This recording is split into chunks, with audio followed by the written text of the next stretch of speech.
প্রিয় বন্ধুরা, আসসালামু আলাইকুম। অনেকে জানতে চেয়েছেন একটা পেজ নতুন করে কিভাবে সফলতার দিকে এগিয়ে যাবেন।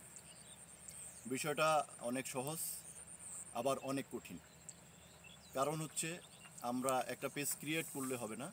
এই পেজ সম্পর্কে আপনার ভালোভাবে জানতে হবে, ফেসবুক সম্পর্কে আপনি জানতে হবে। কারণ ফেসবুক প্ল্যাটফর্মটা একটা ভাইরাল প্ল্যাটফর্ম। এখানে অনেক ধরনের লোক থাকবে। তাই বলি, আমার এই ভিডিওটা আপনারা সম্পূর্ণ দেখেন, তাহলে এখান থেকে এই কোশ্চেনের জবাব পাবেন। প্রিয় বন্ধুরা, আমি এম এ হান্নান। আজ বলবো একটি পেজ নতুন খুলে কিভাবে সফলতার দিকে এগিয়ে যাবেন। প্রথম কাজ হচ্ছে আপনার ফেসবুকের গাইডলাইন সম্পর্কে আপনার জানা। ফেসবুকের গাইডলাইন কি? ফেসবুক কি চায়? আপনি একটা ভিডিও করলেন, আপনি রাস্তায় গেলেন, দেখলেন একটা লোক পড়ে আছে, অ্যাক্সিডেন্ট করেছে, ওখানে রক্তাক্ত ছবি। ফেসবুক কিন্তু এইটা পছন্দ করে না, এইটা কমিউনিটি গাইডলাইনের বাহিরে।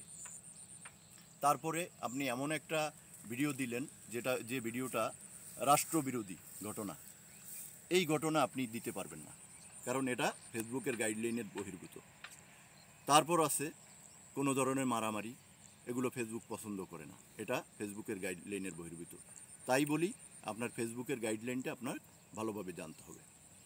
এরপর হচ্ছে ফেসবুক সম্পর্কে জানতে হবে ফেসবুক কী ধরনের জিনিস চায়। এক হচ্ছে ফেসবুক লং ভিডিও চায় আপনার কাছে। লং ভিডিও কি? 3 মিনিটের যে ভিডিওগুলো, সেটা হচ্ছে লং ভিডিও। 2 হচ্ছে শর্ট ভিডিও, অর্থাৎ রিলস ভিডিও। রিলস ভিডিও হতে পারে 3 সেকেন্ড, 9 সেকেন্ড, 12 সেকেন্ড। কিন্তু ফেসবুক যেহেতু অ্যাড রান করবে, এখান থেকে আপনাকে ইনকাম দিবে, সেহেতু আপনার ভিডিওটা একটু লম্বা হতে হবে। এই লম্বাটা কি? 30 থেকে 90 সেকেন্ডের মধ্যে আপনার ভিডিওটা রাখবেন। 3 হচ্ছে আপনি সুন্দর সুন্দর লোকেশনে ছবি পোস্ট করবেন। ফেসবুক সম্পর্কে যদি আপনি কাজ করেন, তাহলে আপনি টেক্সট দিবেন। ফেসবুকের নিয়ম অনুসারে ফেসবুক কী চায়, কী ধরনের টেক্সট চায়, সেই ধরনের টেক্সট দিবেন।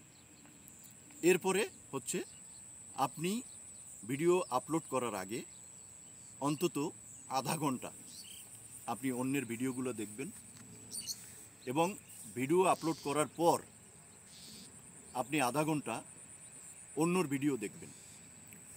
দেখলে হবে কি, আপনার এই ভিডিও সম্পর্কে একটা ধারণা হবে এবং আপনার রিচ এঙ্গেজমেন্ট বাড়বে। আপনার সামনে যে ভিডিওটা আসবে, সেই ভিডিওটা যদি আপনার ভালো নাও লাগে, আপনি ভিডিওটা দেখবেন এবং গঠনমূলক কমেন্টস করবেন। এভাবে কাজ করে যান, দেখবেন আপনার পেজটা ধীরে ধীরে উন্নতির দিকে আগাবে। ধন্যবাদ।